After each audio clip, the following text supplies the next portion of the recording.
We are about to start a new journey. I just kind of started it last week, barely. But we're beginning beyond this week a new journey into what we call the New Testament.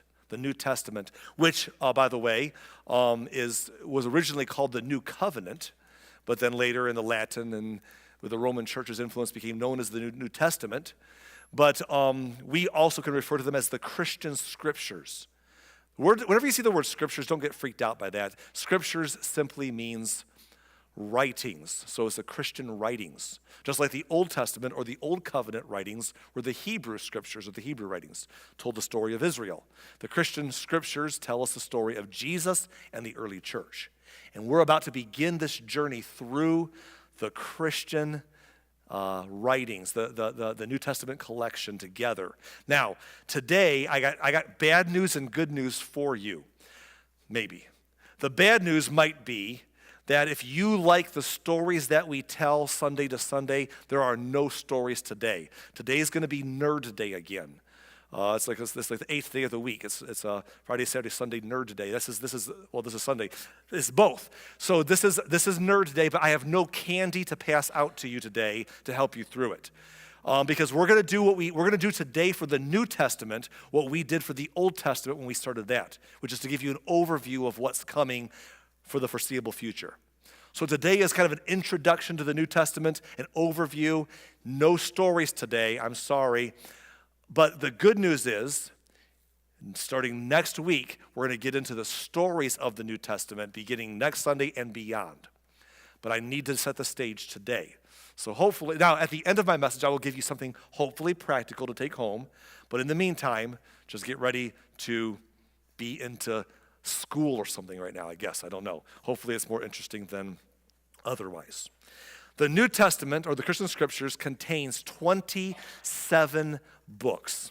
27 books. Now, there were more written by the early church disciples and others who were there, but 27 have been kept into our canon of the New Testament collection. And these 27 books can fit into 6 categories. And I'm going to give all of them to you right now. Before I do, if when I do this it sounds like too much to you, if what I'm about to do sounds like, like my head is spinning, don't worry, because we're just getting started. Now, for some of you, this is old news. Maybe you're refreshing yourself on the structure of the New Testament. But if this is new to you, don't freak out if you can't grasp the macro in one take, because we're going to go through all of it for the foreseeable future, and by the time we do that, you're going to be an expert. You'll be an expert in the New Testament at some point down the road. But right now we're doing the 30,000-foot view flyover. Next week we land the plane and begin to walk through it more slowly. Okay? There's an analogy for you. So here's the 27 books that are in the New Testament divided into 6 categories. The first category is the Gospels. The Gospels include 4 books: Matthew, Mark, Luke, and John. Now, just in case that's confusing to you, just in case you're like, Gospels, doesn't gospel mean good news? Yes, gospel means good news. We often say the gospel is that Jesus died for our sins and was buried and rose again so that we can be forgiven and have eternal life. That's what we say the gospel is, and that's the right explanation. But these 4 books are called the Gospels because they tell the story of the life of Jesus, so we call them that. So we're going to come back to that later in the service, okay? So let me put that on pause for a moment. The second category of books in the New Testament collection is the books of history, which is one book. It's the book of Acts, or Acts of the Apostles. And basically, this tells the story of the church after Jesus finished his ministry and left. The early church, how it explodes onto the scene, how it spreads throughout that area and then throughout the world. And then the back part of the book of Acts tells the story of the Apostle Paul and his adventures. By the way, he helps spread the church message globally. Paul, by the way, is one of the most famous characters in the Bible, both Old and New Testament. You have Jesus at the center of it all. You have some Old Testament characters like Abraham and Moses and David, but Paul, in the New Testament particularly, after Jesus, it's Paul, Peter, James, and John are there too. Paul's a big name, and we're going to see his story and the story of the early church blossoming from nothing into a global phenomenon starting in the book of Acts, and that comes after the life of Jesus. The third category in the New Testament collection is Paul's letters to the churches. Now, Paul, besides traveling and spreading the good news of Jesus everywhere, and churches sprouted up wherever he went, he would write letters back to those churches. And some of the churches he wrote to, by the way, not all, there's more. He wrote more letters than this. They're out there, but only these ones are contained in what we call the New Testament collection. So the ones that we have today in this collection are Romans, 1 Corinthians, 2 Corinthians, Galatians, Ephesians, Philippians, Colossians, 1 Thessalonians, and 2 Thessalonians. Then the fourth category is Paul's letters to individuals. He wrote some individual letters to people he mentored or helped. That's 1 Timothy, 2 Timothy, Titus, and Philemon. The fifth category is called general letters. Basically, these are letters written by someone other than Paul, because Paul wrote a lot. And this is James, the brother of Jesus, Peter, the disciple, John, the disciple, Jude, the brother of Jesus. They all have contributed. So the general letters are Hebrews, James, 1 Peter, 2 Peter, 1 John, 2 John, 3 John, and Jude. The last and sixth category is called the book of Revelation. And someone would argue that the book of Revelation belongs in category 5 as one of the general letters. That's a good argument. We're keeping it separate because it's not just a general letter like in some parts of it. It's also a very apocalyptic book, and it's kind of very unique in that way. So we'll cover that someday if we live long enough. Okay, so anyhow, those are the 27 books. Again, if that's like old news for you, maybe that's a refresher for you. And if you didn't catch all that, good news, the table of contents in your Bible can tell you the same thing I took too long to tell you. But when we land the plane and begin our journey through the New Testament, it'll all sink in and you'll learn a lot in the months ahead. I want to come back to the beginning point there. The first section was called the Gospels. The stories of the life of Jesus, called Matthew, or some will say the gospel according to Matthew, the gospel according to Mark, the gospel according to Luke, and the gospel according to John. 4 accounts of the life of Jesus, the Christ. They tell the same story, but with different perspectives from each other. And the reason that's important is because if you read that and don't understand it, you might get confused about why do you need 4 accounts and why do they not all say the exact same thing in the exact same way, in the exact same order? And it's because there are 4 perspectives of the same life, but they are different perspectives. It'd be kind of like if you and I were to travel to any house, a mansion or there's a place in Cedar Lake here actually. Looks like a castle. Have you guys seen that house back there on 113th Avenue? Looks like a castle. So, I mean, it's interesting. If you were to drive to that house today and 4 of us went there and stood on all sides of the property and looked at that structure, we would see something different from different spots in which we stood. If the 4 of us came back and told the room full of people what we saw at that property, we would all be describing the exact same house/castle, except for we would probably have a few different details, wouldn't we? Based upon it, maybe someone stood in a spot where they saw something about the house that nobody else saw from their vantage point. Or somebody else saw the same thing that another person saw from a different angle. So you'd have different perspectives that are not contradictions. They were just telling the same story through a different lens. Now, I say that for this reason. The Gospels tell the same story of the same life witnessed by multiple people, but they each have their own perspective from where they stood. And these differences are interesting. The first 3 of those books, Matthew, Mark, and Luke, are the most similar to each other. In fact, nerdy detail here, the first 3 are called the Synoptic Gospels by many people. Matthew, Mark, and Luke, the Synoptic Gospels, because they tell the most similar, still different from each other in detail, but the most similar version of the story of the life of Jesus. While John is the most unique of the 4. In fact, John spends over half of his writing telling us about the last month of the life of Jesus, and the first less than half of his writing telling the rest of Jesus' story. Whereas Matthew, Mark, and Luke spend much more time on the early part of Jesus' story and some time, but not as much time, on the last month and week. So they just have different feels, but it's all the same story, different perspectives. And I say that because once in a while you might come up with a skeptic who will say that these things are contradictions. And they're not. They're not. They are simply, actually what they are is they're a good defense against the accusation of collusion. You know what collusion is, right? An example of collusion would be if crime happened and you were witnesses or suspects or whatever, and a detective pulled you in the room with 4 other people and asked you to tell what happened exactly, and everyone in the room told the exact same story using the exact same words and the exact same everything, he'd be like, that sounds like collusion to me. Sounds like you worked that story out amongst yourselves. It doesn't sound trustworthy. When you see old historical records and they're too identical, you're like, okay, someone just copied some stuff. But when you get historical periods with different perspectives, it helps you understand, okay, there's just more nuance and details, and those things just help fill out and give credence to what was recorded. And so the Gospels have different perspectives. Each view enriches our understanding. Now, I want to point this out.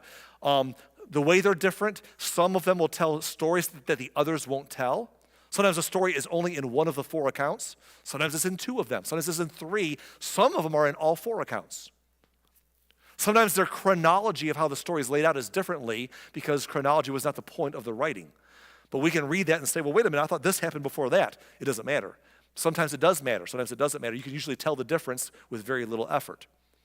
But some of it's harder. For example, how he calls his disciples at the beginning of his adult ministry is very piecey, and you got to kind of work, you got to put all the pieces on the table and step back and look at them to make it all fit.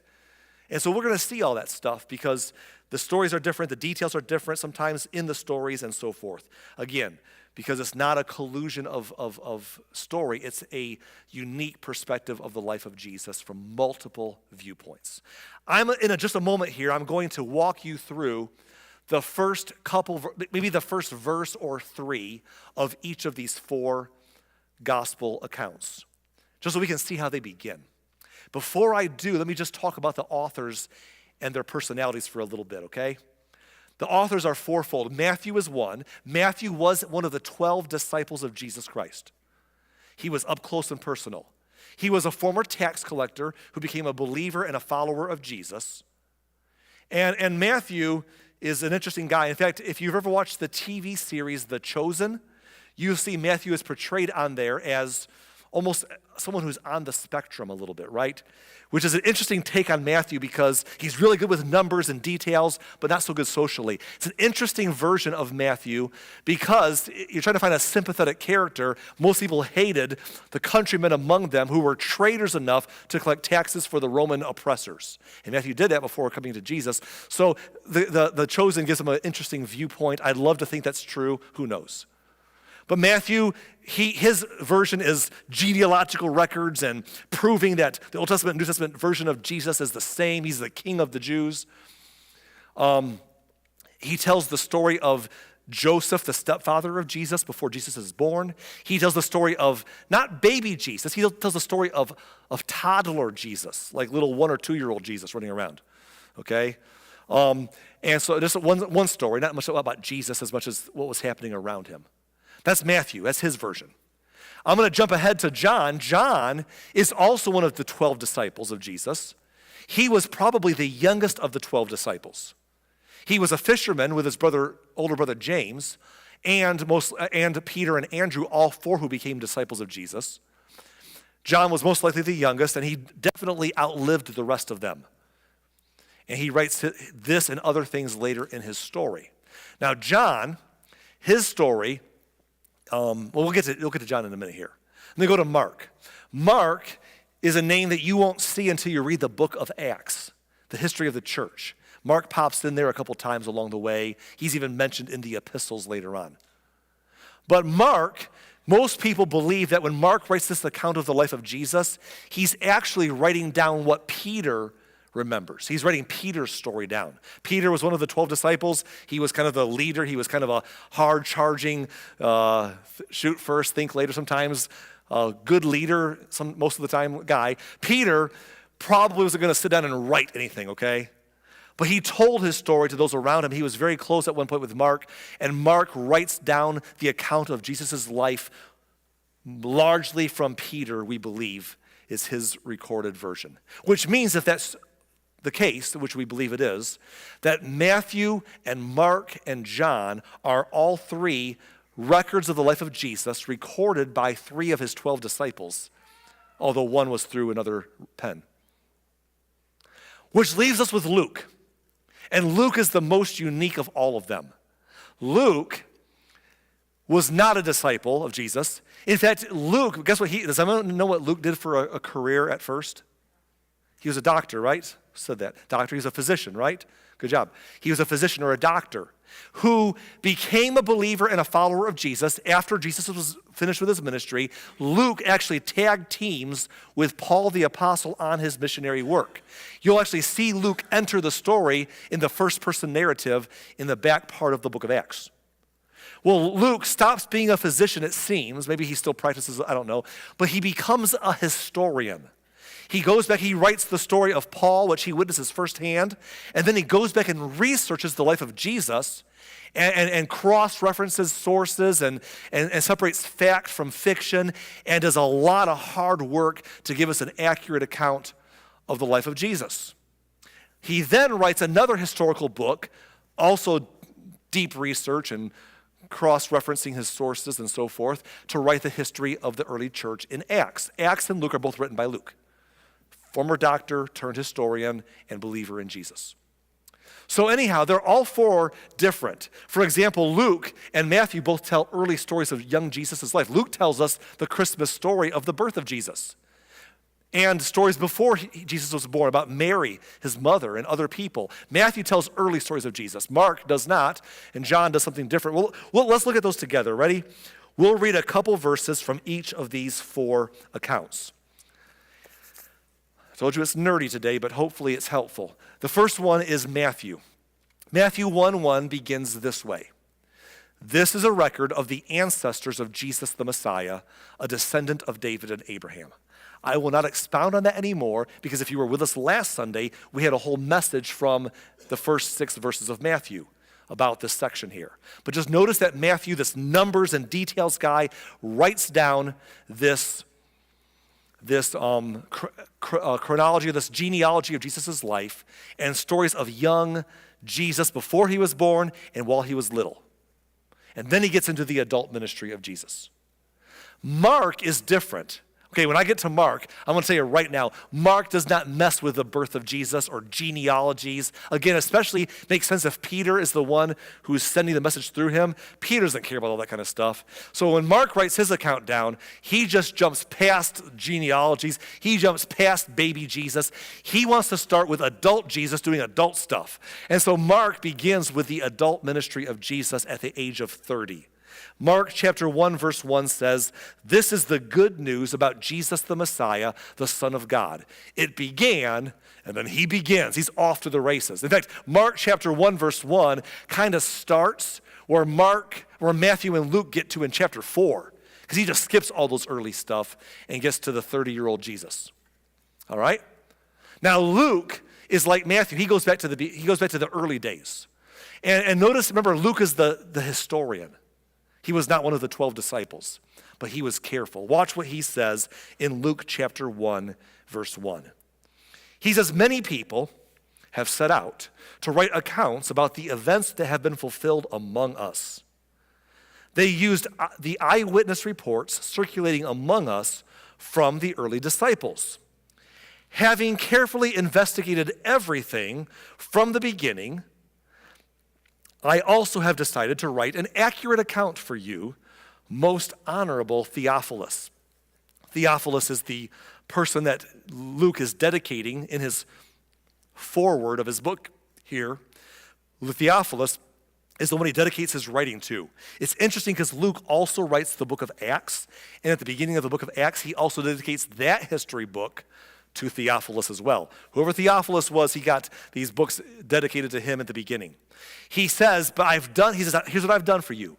I have cross-referenced, I have done research, I have made sure that I have triple-checked my sources, I have talked to lots of people to give you a carefully investigated and accurate account so that you don't have to wonder what's true and what's not. This is a You know what Luke was doing? Luke was being the Ken Burns of his day, if I can say that for you history buffs, right? Or I was going to name another author in the first service, and I couldn't remember their first name. But anyhow, a great historian. And he says, let me give you the details of something that just happened. I've talked to the people who were there extensively. Here's an accurate account for you. Why? Verse 4. So you can be certain of the truth of everything that you were taught. I want you to have confidence that what I'm giving you is trustworthy. So again, 3 accounts so far. Mark jumps into the adult story of Jesus. Matthew and Luke start with genealogies early on, and they tell the story of the pre-birth of Jesus, the birth of Jesus, or the young life of Jesus for a little bit. That was their beginning point. But then we come to John. John is the 4th gospel account, and John does something completely different than everybody else.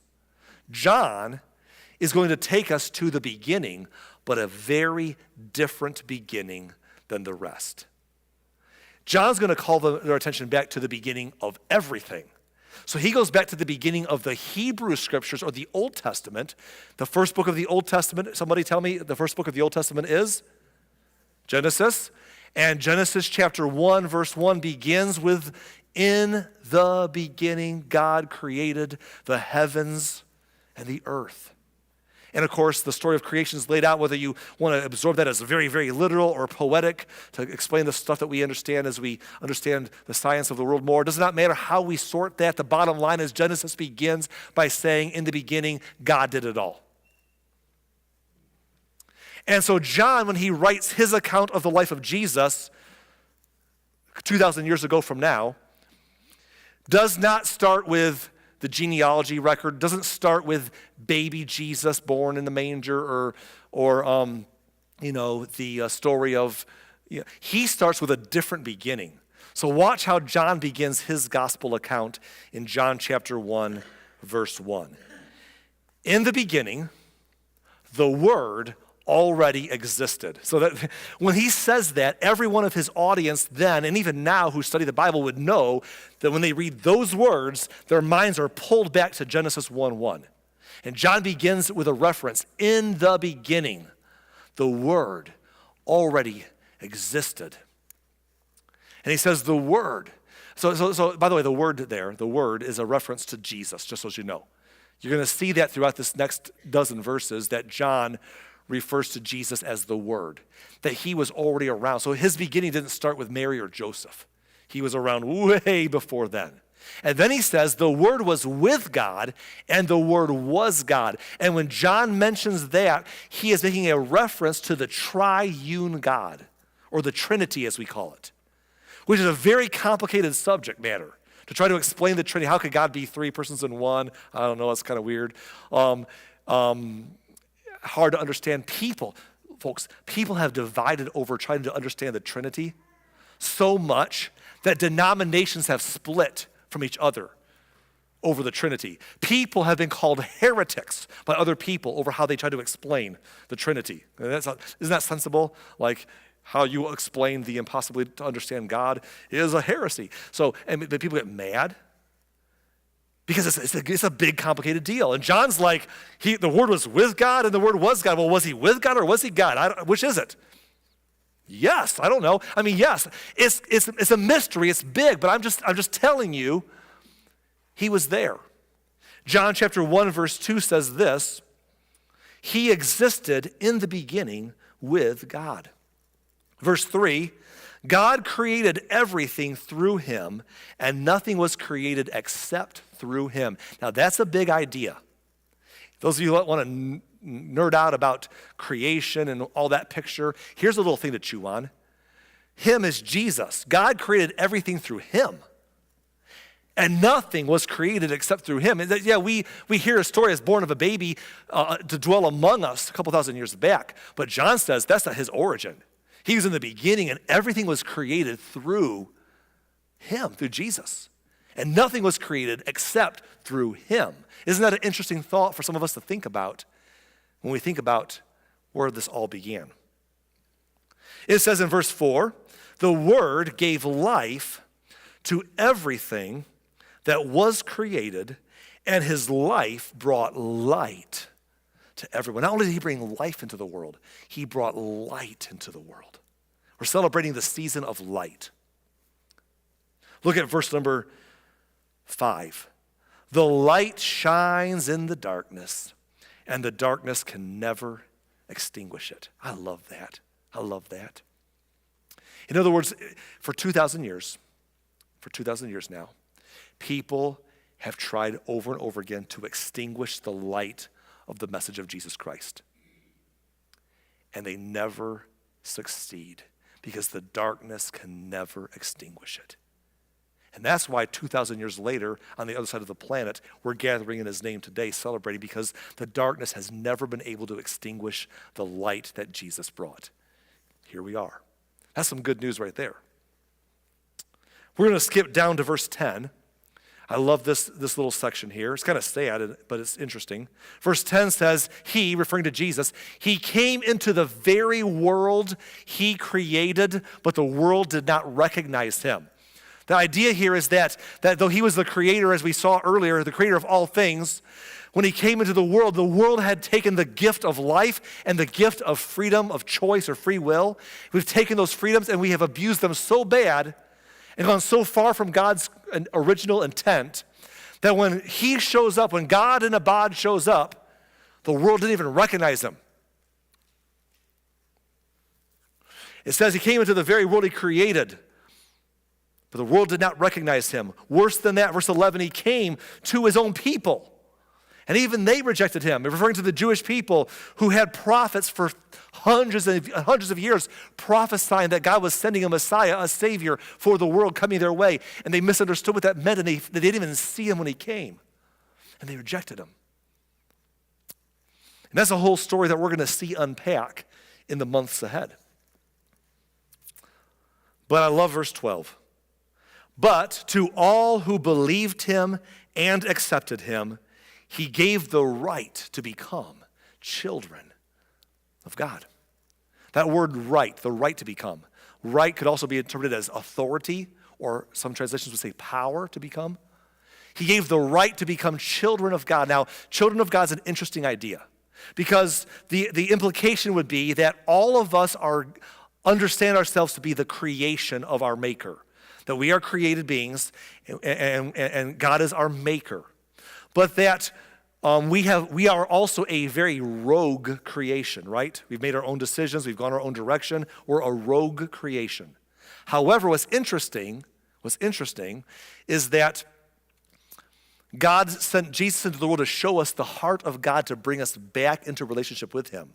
And as we understand that, as we believe that and accept that, as we believe him and accept him, it moves our understanding from just being a part of God's creation as he's our maker to saying we are God's children and he's our father.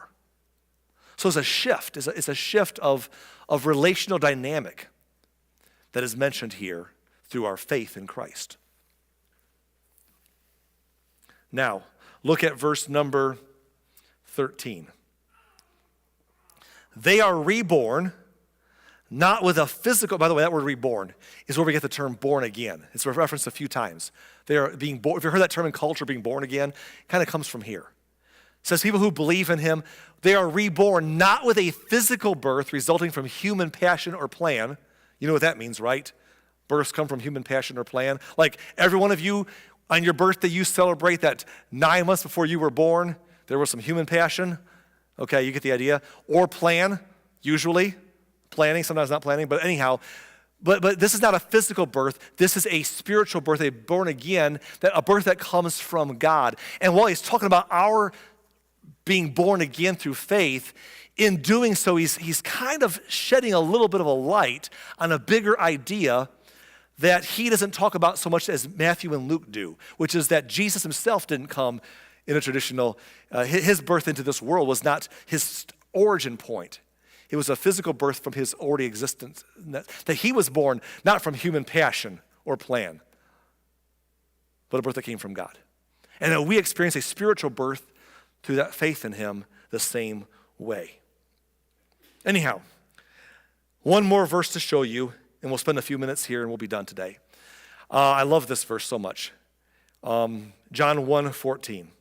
So the Word became human and made his home among us. That first sentence right there, that first sentence is Christmas summarized. If you want Christmas in one sentence, there it is. The Word became human and made his home among us. There's Christmas. That's what we celebrate this time of year. I love that. Beautiful.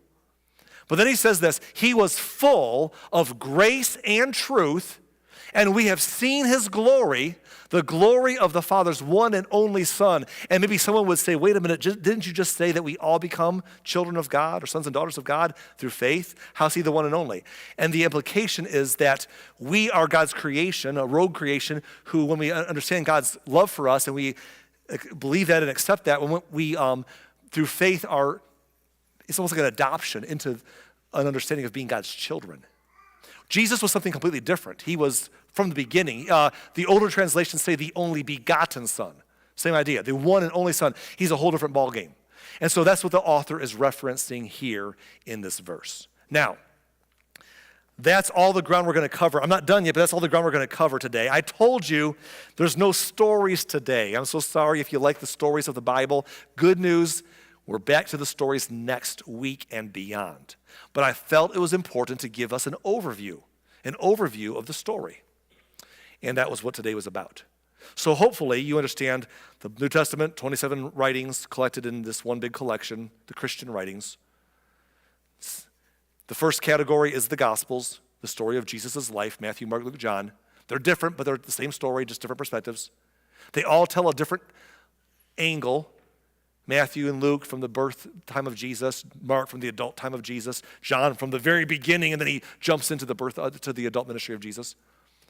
But they're all giving us the same account. And that's the overview. That's going to get us started in the stories we begin next week. Before I go, I want to give you something practical, because that was a lot of information. So something practical to take home with you today is found in the verse, in the words that are highlighted on the screen here. That he, referring to Jesus, he was full of grace and truth. I love that statement so much, because let's be really honest today. Grace and truth sometimes feel like contradictory ideas to most people. Most people are pretty good at either grace or truth. Very few figure out how to do both very well. There are the people who are like, this is the truth. I understand it. You need to see it my way. I have the truth. And they seem to have a lack of grace in their dogmatism, while others sometimes hate that mentality for understandable reasons, and so they become all about grace, but they're afraid to tiptoe into sounding dogmatic, so they avoid truth. And they can move into moral relativism, which is also unhelpful. And so, how do you get humanity that struggles with either grace or truth to understand that both are important? Well, Jesus was full of grace and truth. This is so powerful. Jesus was not some kind of balance, trying to keep the balance of grace and truth. He wasn't like 50% grace, 50% truth makes up a whole person. No, he was full of grace and truth. He was 100% truth and 100% grace at the same time. And that's hard to comprehend because, again, most of us can't seem to get that figured out. And if I could be honest, if Jesus is showing us the way, the path to which we should take, and by the way, we should, we're called to believe on Jesus, but also to follow Jesus. As he gives us the path or the way to go, which is grace and truth fully, most people end up in one ditch or the other. Not because they're necessarily 100% and 0% one or the other, but because we tend to be weighted one way more than the other, and we end up off the road.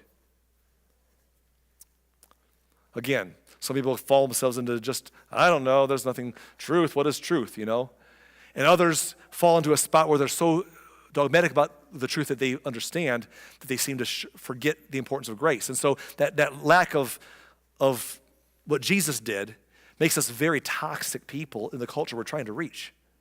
And if I could be blunt, my experience of 26 years of pastoring is that the modern evangelical Christian church of today, of the West, is probably tilted a little too much on the side of truth with too little grace. And I know that some of us would say, I don't think that's true, I think it's the other way. But maybe that's because of where we're tilted. If we're tilted that way, of course we're going to think that that's the most important emphasis, and we're going to be bothered.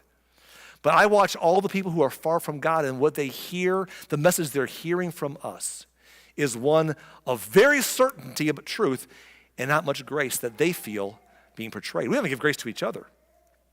And I don't mean we should have no truth. I mean we should seek the truth. But where's the grace? Because here's the problem. Here's the problem with truth for us. Our truth is limited. If the truth was so easy, just hang with me now. If the truth was so easy, why is there more than one denomination in Christianity? Just asking a question here. Forget all the religions of the world. It'd be so easy if the truth was so clear that we all got the Bible, or there's one denomination. And yet a lot of very sincere people have verses and reasons why they see things differently. Of course, we all highlight verses that we think are more important and ignore the ones that are a little harder to explain, right? Everyone plays that game. So why are there so many denominations? Why are there factions within the denominations? Just asking. And here's the thing. It's like the Trinity. Remember the Trinity earlier? I have watched, there's a whole skit we've played before, if I should do it again, it's funny to me, of people yelling and calling each other heretics over how they explain the complexity of the Trinity. They all give these really cool explanations, and that's a heresy, because that's how people get. Like, I got the truth, and you're a heretic if you don't see it my way. That's the kind of truth we embrace. Why are there so many different views? Because let's be honest, none of us have a corner on the truth. I want to wager a thought to some of the more dogmatic among us here. All of us will get to heaven someday and realize we did not have a corner on the truth. We're probably going to get there and say, oh, I had some things right and I had some things a little bit wrong, whoops. But so in the meantime, why do we run around and have struggles fighting for our truth with grace? And I think that's the danger zone we tilt into. And I'll tell you why I think we tilt that way. Because I've seen a lot of churches who sing about grace, but when we preach about it, and I'm not bashing churches, that includes us, okay? I hate when I say that. I'm going to back my words up real quick here. Most Christians are lovely people. Most churches are wonderful places. This is not an indictment against everybody who's got it wrong. This is just saying human nature tends to pull us in one direction or the other. And I've heard a lot through the years of people who can't seem to talk much about grace. I came from a movement that never preached about grace. And if they ever did once every 20,000 messages, 75% of that sermon was what grace isn't. So they can not get you confused because they don't want to give too much grace. And so when I see the lack of grace we have towards people who don't live the way we think they should live, vote the way we think they should vote, denomination the way they think they should denomination, worship the way they think they should worship, raise their family the way they think they raise their family, because we're right and therefore everyone else is wrong, then we're about truth without grace. And yet a lot of sincere people have landed on different spots. I'm not saying relativism is the answer. I'm saying that while we seek the truth, where's the grace? And here's why. Let me get to the bottom line here. The difference between you and me is we can wrestle about what is the truth and what is not and disagree. Here's a thought for you. Don't lose me now, okay? Here's the thought for you. Unlike us, Jesus was the truth. Like, he was full of truth. He was 100% truth. Like, he wasn't just 100%. He was Jesus' own words. Jesus' own words were, I am the way, the truth, and the life, right? He was the truth. So if Jesus, who has a right to be dogmatic, if Jesus, who has a right to say, you disagree with me, I'm right, you're wrong, obviously, Jesus, who was the truth, could be also full of grace, then how much more should you and me, who aren't the truth, how much more should you and me be full of grace? How much more should you and me have some humility to our opinions and our beliefs? Because if Jesus, who was actually always right, was full of grace and truth, how much more should we, who are trying to seek the truth, have a lot of humility about our views and a lot of grace along the way? Thank you. Now,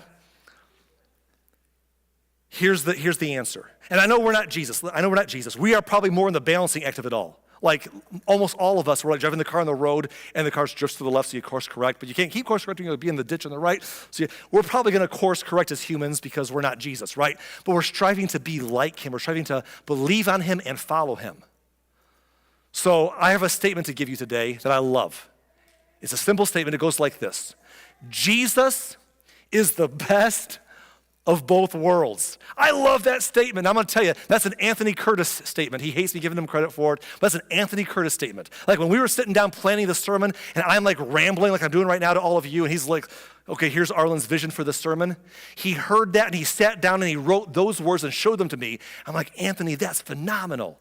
Jesus is the best of both worlds. In other words, he's the best of this world that he came, was born as a baby, and was born among us and brought us salvation. He's the best of this world, but he's the best of the world from which he came and to which he returned, where he's sitting on the right hand of the Father, and every knee's going to bow and every tongue will confess that he is Lord someday. He's the best of both worlds. But also, he's the best of both worlds in regards to things like grace and truth. Well, is he more about grace or more about truth? Because I know which one I am. He's the best of both worlds. He's the best of truth. He's the best of grace. He's got it all figured out. And our goal is to be as much like him as possible. So, what I'm saying is this. While you and I seek the truth, are you with me? While we seek, and we should seek the truth, and follow the truth as we understand it to the most sincere of our abilities as individuals. Let's do that. We need to do that. The truth is important. Let's also have enough humility to understand that sometimes good people have, not in every way, some things are very clear, other things are fuzzy. It might have different perspectives about certain things along the way than we do, certain expressions of our faith, certain expressions of our views than we do. And have enough humility to follow the truth we believe we have, but full of grace for other people who are trying to figure it out. Walk in the truth and by the way, as we walk in the truth, part of the truth is being willing to say, I've had it wrong so far. I'm not loyal to my sentimentality. If I've been thought it was this way and I realize something's different, I'm not going to close my mind and shudder out of fear of change. I'm going to open my mind to the truth if I don't have it, because I'd rather be right than sentimental. So I'm going to seek the truth always, with an open heart and mind, and live the truth as God shows it to me, while having boatloads of grace for everyone else in their journey as well, whether it's their beliefs or their behaviors or their struggles, because we all are trying to figure it out. Jesus, our example, was the best of both worlds. So I'm done. Here's what I want to say to you as we wrap this thing up.